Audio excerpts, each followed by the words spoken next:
Presente em 8 estados do Brasil. Milhões de pessoas impactadas todos os dias.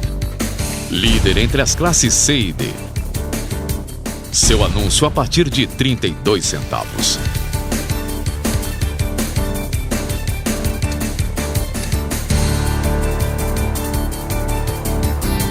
Aumente suas vendas. Anuncie. Bus TV, a TV que seus clientes assistem nos ônibus. Bus TV, uma empresa do Grupo Bahia.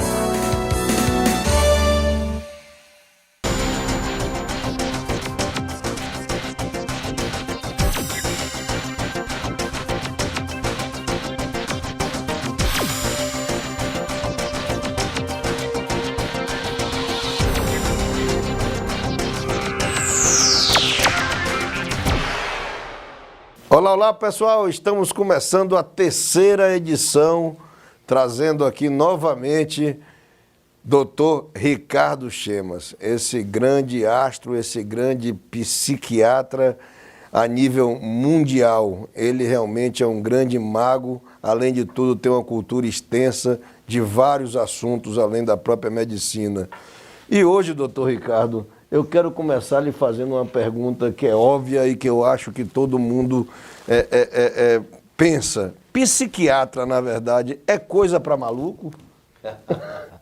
É muito interessante essa sua pergunta, Márcio. Eu acho que a população vai ter o maior interesse, porque o consenso público, popular, é esse, de que quem procura psiquiatra é quem está doido. Logo, o psiquiatra é médico de maluco. Como ginecologista, é médico de mulher, como urologista é médico de homem, psiquiatra é médico de maluco. Não é verdade. A palavra psiquiatra vem do grego, que significa de psique, a alma, e iatros, remédio. Psiquiatra seria o remédio da alma, o médico da alma. Isso vale para os indivíduos normais e para os não normais. Porque todos nós vivemos situações de conflito, situações de sofrimento psicológico. Por exemplo, os chamados momentos existenciais agudos. Quais são os momentos existenciais agudos? Nascimento, doença, morte de ente querido, Separação como separação conjugal, a nossa própria morte, morte de filho, de parente, que é uma calamidade emocional. A pior dor moral para a psiquiatria é considerada na escala de dores perda de filho para a mãe. Depois vem perda de companheiro ou companheira. E só em terceiro lugar que vem perda de pai, mãe e de irmão. Porque nada dói tanto na vida real quanto perder filho para a mãe ou perder marido ou mulher para quem está casado. Verdade. Por incrível que pareça. Eu me lembro quando eu dei psiquiatria na faculdade, os professores davam psicopatologia, e eu me lembro que eu tinha colegas que ficavam revoltadas quando os professores afirmavam isso. O Dr. Rubim de Pinho, nas aulas brilhantes dele, afirmava, não, a dor moral é pior para quem perde o cônjuge do que para quem perde pai, mãe ou irmão. E as pessoas se revoltavam. Eu tinha colegas que diziam, mas não é justo. Ele dizia, não, mas eu não estou dizendo que é justo, eu estou dizendo o que acontece na vida real. Na vida real as pessoas quebram quando perdem o filho ou o companheiro ou companheira. É aí que você vê uma pessoa desabar e passar, às vezes, 6 meses, 1 ano, para se erguer emocionalmente. E todo cidadão pode passar por situações, ou melhor, pode não, irá passar inevitavelmente por situações existenciais básicas ou extremas. E para que ter aquela força, ou seja, lutar contra você mesmo, se você tem um médico da alma para facilitar essa luta, né? Claro, doutor? porque a dor de uma perda, as perdas são coisas muito graves. Tanto que hoje se considera uma depressão por perda uma situação extremamente grave, porque o indivíduo, do ponto de vista financeiro também, econômico, ele baixa o rendimento profissional, extremamente.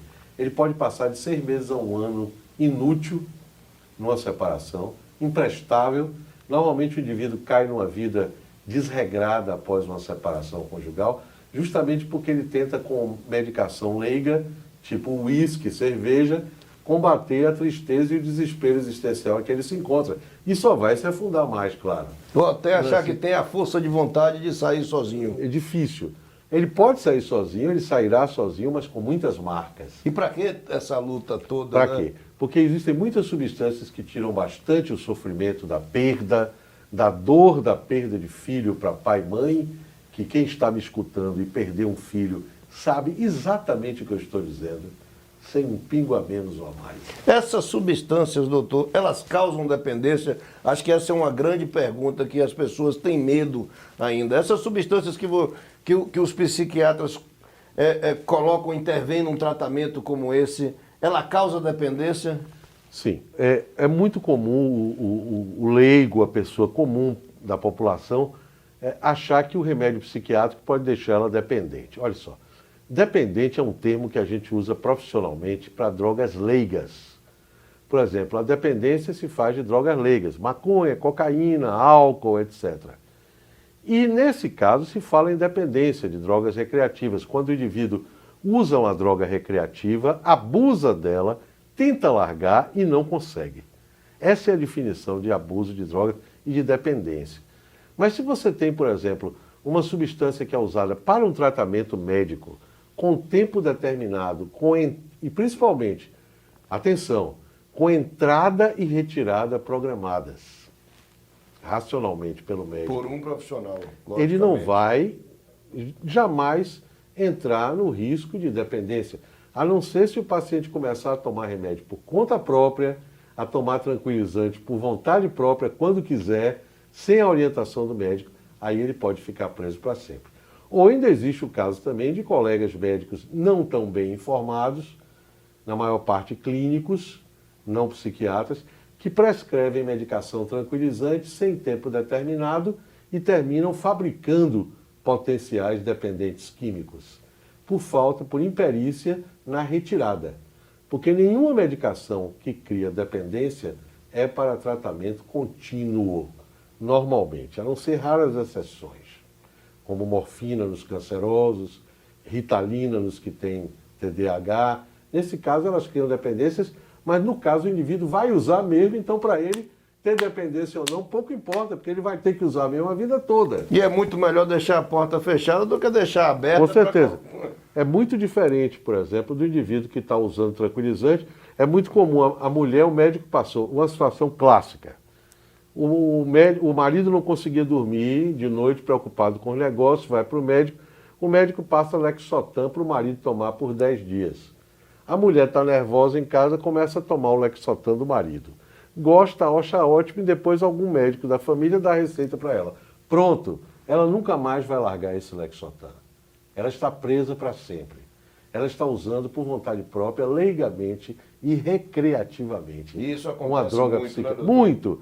No dia a dia, ansiolíticos. existem pessoas viciadas, batalhões viciados em Lorax, passados por clínicos pouco cuidadosos. Batalhões viciados em Lexotan. E todos eles tendo uma série de sintomas graves por conta disso. A gente vai chamar nossos comerciais e volta já já com mais Ricardo Chemas.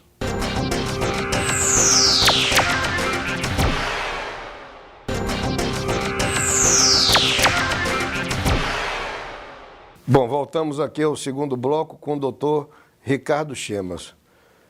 Doutor, o senhor falou uma frase no primeiro bloco muito linda na minha concepção, eu nem lembro se foi no primeiro bloco, mas foi na sequência das nossas edições.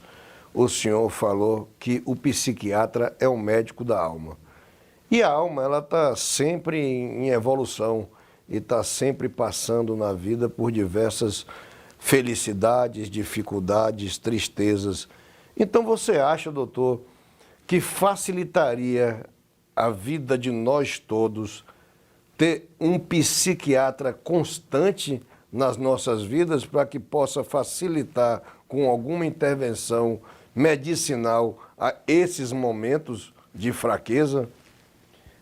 Márcio, eu acho que isso varia muito com a necessidade individual, né? Tem pessoas que são capazes de passar por grandes tribulações e sofrimentos e têm força íntima suficiente para lidar com aquilo.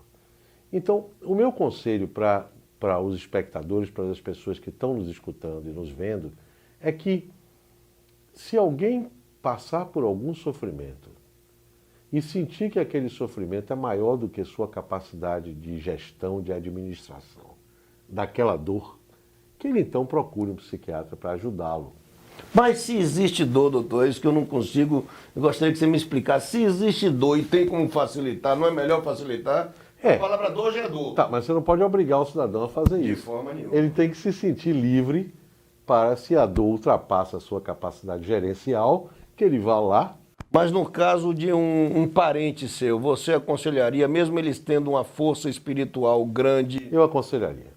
Aconselharia uma pessoa passando por uma perda grave, uma perda de filho, uma perda de companheiro ou companheira, uma separação conjugal, que procure uma ajuda profissional para minorar os níveis de sofrimento. O que eu quero dizer é que mal são muito grandes. Mal não faz.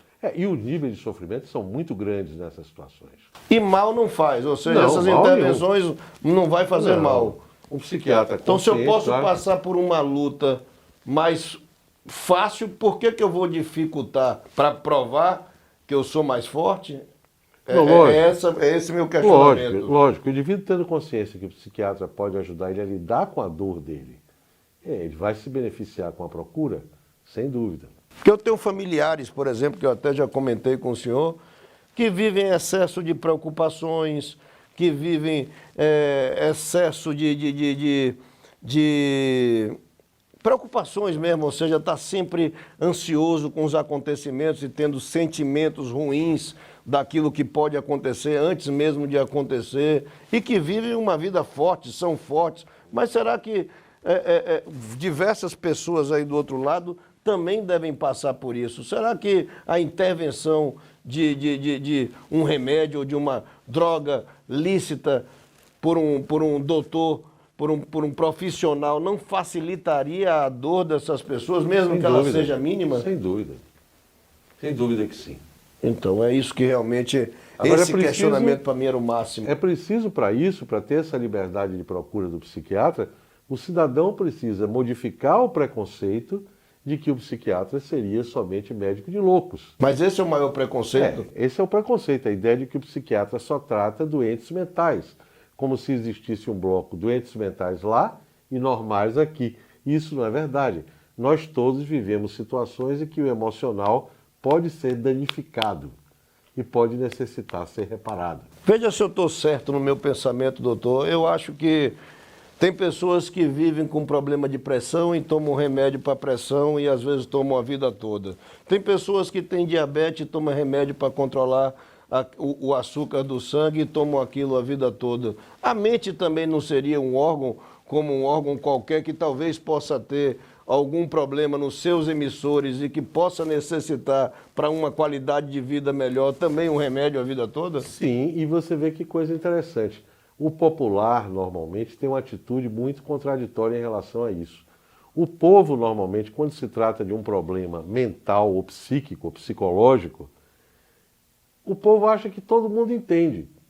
Que a tia velha pode receitar alguma coisa, que a mãe de santo pode receitar, que o médium espírita pode receitar. Quando o problema é no pé ou no pâncreas, ninguém pensa isso.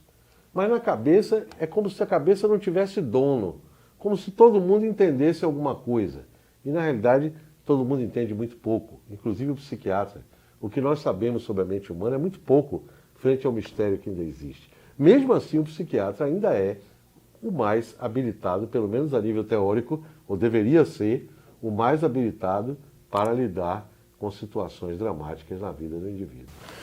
Então é isso, pessoal. Vamos encerrando aqui mais um bloco, mais uma entrevista com o doutor Ricardo Chemas, nessa sequência maravilhosa, com esse médico, como eu disse, um grande mago, e eu sou fã número 1 dele. Um abraço a todos.